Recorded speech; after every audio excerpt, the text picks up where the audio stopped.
Ya, saya bacakan kembali wa qala al-Fudail bin Iyad radhiyallahu taala anhu, dan Fudail bin Iyad seorang ulama hebat, ulama besar, wafat tahun 187 Hijrah. Ya, 803 Masehi. Maaf, ini saya sedikit minta waktu ya, 10 menit ya supaya selesai, dan ini memang penting saya sampaikan. Kalau tadi mantan Crazy Rich, glamor, kalau ini mantan pembegal, perampok, spesialis rampok jalan. Ya, jadi bajing loncat yang sekarang pembegal jalan, dia nasabnya udah ada dari dulu. Kalah. Spesialis ini, dan sudah dikenal. Kalau sebut Fudail udah, belum tentu orang mau lewat rute ke situ. Ya, ini rutenya di daerah antara Abu Warda dan Sijris waktu itu, arah ke Baghdad. Ya, orang udah tahu. Jadi kalau mau lewat ke situ, itu Fudail, disebut Fudail itu udah, itu nggak aman, kafilah-kafilah itu nggak ada yang mau lewat. Apa yang terjadi? Ini yang saya mau katakan nih. Ternyata pedagang ada 3 kafilah berangkat memutuskan tetap kita harus lewat rute itu karena itu yang paling akan dilalui. Ya, nah ini nasab dia nanti ya. Ini salah satu ijazah bagi sopir-sopir truk yang lewat kadang dipalak preman gitu kan, dan sebagainya. Boleh, silakan. Ini kan kalau nonton live begini dan sebagainya. Nah, ini dalilnya buat premannya nih. juga buat sopir-sopirnya ijazahnya nih, ijazah sanadnya nih. Maka di antara yang kafilah itu, rombongan pebisnis pedagang itu ada 3 orang soleh mengatakan begini, kita tetap lewat. Hanya nanti kita minta perlindungan kepada Allah. Ya. Ikhtiarnya gimana? Kita panah aja nanti ke tempat-tempat yang kita duga ada perampoknya. Kalau kira-kira ada konfirmasi suara, kena atau apa, aman, kita lewat. Kalau nggak ada konfirmasi, kita balik lagi. Artinya apa? Panah kita meleset katanya. Kemudian kita yang kena. Itu unik itu ya. Kalau Anda baca kisah orang-orang soleh itu bagus-bagus dulu tuh. Ya. Maka apa yang terjadi? Mereka memutuskan berangkat lewat rute itu antara Sijris dengan Abu Warda.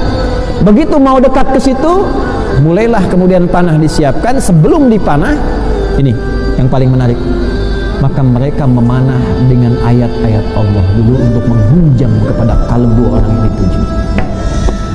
Maka yang pertama membacakan Quran surah ke-57 ayat 16 Al-Hadid. Alam ya'ni lilladzina amanu an tahsya'a qulubuhum li dzikrillah wa ma nazala minal. Apa ayatnya? Wala yakunu kalladzina utul kitaba min qablu fatala 'alaihimul amadu faqasat. Apa belum tiba bagi orang-orang itu yang merasa beriman untuk semakin khusyuk kenal Allah, melembutkan hatinya, jangan sampai berbuat maksiat terus sampai keras hati seperti orang dulu, banyak maksiat hatinya keras sehingga jauh dari Allah. Tiba-tiba begitu itu dibacakan sebelum panah dilesatkan, ini Fudail langsung gemetar, pingsan. Bingung anak buahnya, dikira kena panah, padahal nggak ada apa-apa, keringetan. Begitu bangun lagi, kenapa? Itu ada panah ayat sampai ke hati saya, gemetar saya. Lalu yang kedua dia bacakan lagi Quran surah Az-Zariyat ayat 50, fafirru ilallah, cepat balik ke Allah. Nggak ada orang yang tidak diampuni oleh Allah. Seberat apapun maksiat, selumur apapun noda, nggak ada orang yang nggak diampuni. Cepat kembali ke Allah, balik ke orang tua bisa ditolak, nggak diaku anak, balik ke tetangga kemudian nggak diterima, balik ke Allah. Nggak ada orang nggak pernah salah. Teman-teman yang di LP, lembaga permasyarakatan dan sebagainya, nggak ada orang nggak pernah salah. Kembali ke Allah. Satu tempat Anda nggak terima, dekati Allah. Dan dengan izin Allah, sedunia membuat Anda diterima. Menghujam, pingsan lagi, kaget lagi gitu kan. Ada panah kedua menembus jantungku, menembus jiwaku. Yang ketiga dibacakan Az-Zumar tuh ayat 54 itu. Wa anibu, dan segera kemudian bertobat balik. Ya, tobat anib itu jalan kembali ke jalan yang lurus lagi. Itu runtut 3 ayat itu. Lembutkan hati, dekati Allah. Jadi kalau udah putus harapan dengan manusia, ya, jangan putus harapan dengan Allah. La taqnatu min rahmatillah. Jadi simpulkan pada hati kita, Allah selalu menerima kita. Ya. Keluarga belum terima, lari ke Allah, minta lembutkan hatinya. Ya. calon yang dilamar belum terima, kembali kepada Allah, terus dekati bapak mertuanya. Minta balik ke Allah, balik. Nah, dibacakan 3 itu, jatuh lagi, lalu ketika bangun mengatakan pada anak buahnya, pergi kalian semua, sudah tiba saatnya saya meninggalkan perbuatan saya ini. Kena panah 3, yang panah fisiknya enggak kena, tidak mengenai, itu panah ayatnya sampai kepada jiwanya. Kalau itu yang 3 pedagang itu enggak bersih hatinya, mustahil ayat sampai pada jiwanya. Bersih hati. Ya. Dulu orang baca Toha, getar hati. Baca Al-Fatihah, penyakit sembuh. Ini Fatihah udah, Yasin sudah, Al-Kahf udah nggak sembuh-sembuh. Bukan karena ayatnya, cara bacanya itu nggak tepat, itu kurang bersih hati, kurang bersih. Ya, kumpulin santi suruh bacain Quran, santinya dibayar, datang santi kemana? Sana, amplop udah nggak ada, ya udah. Cuma dapat Qurannya, barokahnya enggak. Makanya kalau mau baca Quran, bersihkan dulu hatinya, bersihkan, tobat dulu. Kenapa ada isti'adzah di situ? Supaya hatinya dibersihin dulu. Supaya yang dibacakan itu kalau nggak ke orang lain, ke kita itu ada getaran. Allah itu Pak Ibu maha baik. Ya, Anda itu banyak salah, terus mau ngaji, baru wudu, tenang, buka Quran, keluar ayat sesuai dengan kebutuhan kita. Kok bisa ayatnya sama begitu?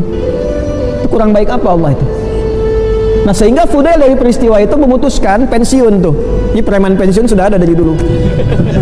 Bayar royalti tuh ke Fudail tuh. Ya. Selesai pensiun, memutuskan untuk mendekati Allah.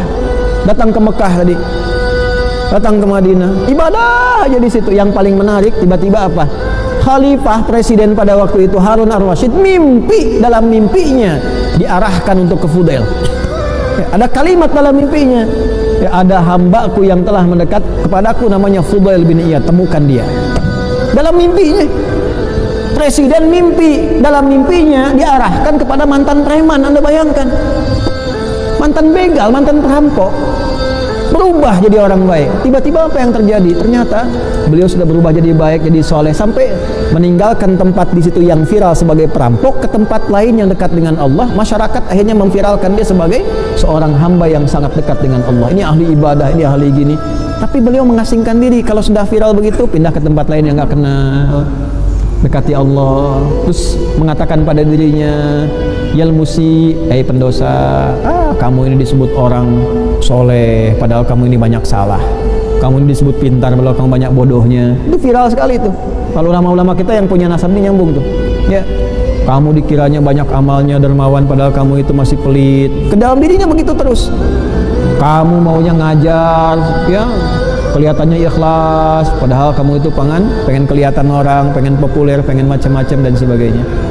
Akhirnya apa yang terjadi Bapak Ibu sekalian? Dari situ ketika Harun ar-Rasyid tahu, diarahkan ke situ, dipanggil ke istana, dan beliau menjadi salah satu penasehatnya dari Harun ar-Rasyid, dan beliau menjadi salah satu guru dari Imam Asy-Syafi'i, ya, yang nanti ditemani dalam pendakian ilmu dari Imam Asy-Syafi'i, dan nanti juga ditemani juga oleh Bishr tadi, karena Bishr kan lahir 179, ini wafat 187. Bishr al-Hafi itu dalam masa beliau muda-mudanya itu pernah bersamaan waktu dengan ini, tapi belum sempat ngaji yang benar, karena kan tadi jalur hidupnya beda. Inilah Fudail. Tak peduli latar belakang kita Anda apa.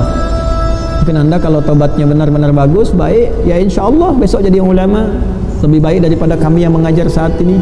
Kalau bukan Anda anaknya, kalau bukan anak Anda cucunya, bismillah, doa.